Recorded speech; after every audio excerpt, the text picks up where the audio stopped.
John the Baptist is a great example of so many who are courageous in the face of personal danger. Listen to Matthew 14, verses 3 through 11. When Herod had John arrested, he bound him and put him in prison because of Herodias, the wife of his brother Philip. For John had been saying to him, "It is not lawful for you to have her." Although Herod wanted to put him to death, he feared the crowd because they regarded John as a prophet. But when Herod's birthday came, the daughter of Herodias danced before them and pleased Herod, so much that he promised with an oath to give her whatever she asked. Having been prompted by her mother, she said, "Give me here on a platter the head of John the Baptist." Although he was grieved, the king commanded it to be given because of his oaths and because of his dinner guests. He sent and had John beheaded in the prison, and his head was brought on a platter and given to the girl, and she brought it to her mother. John's faithfulness was so steadfast that even the Jewish historian Josephus recorded his story. John could easily have let up on his criticisms of Herod. He could have backed off.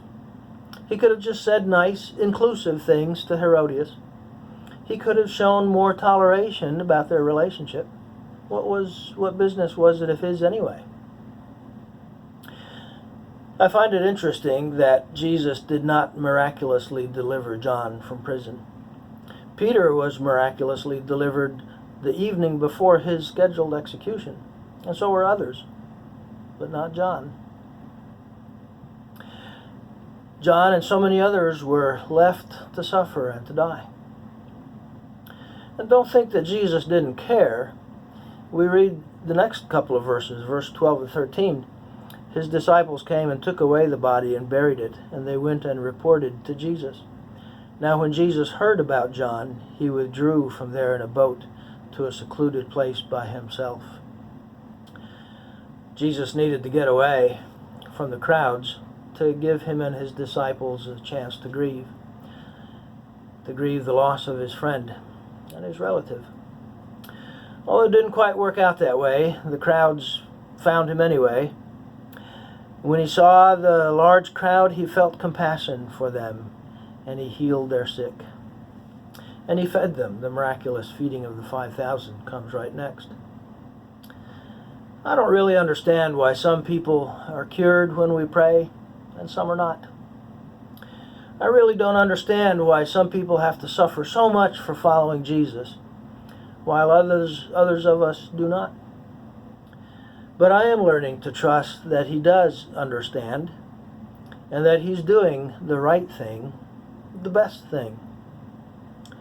When peace like a river attendeth my way, when sorrows like sea billows roll, whatever my lot, thou hast taught me to say, it is well with my soul. May God find us faithful, no matter what the cost.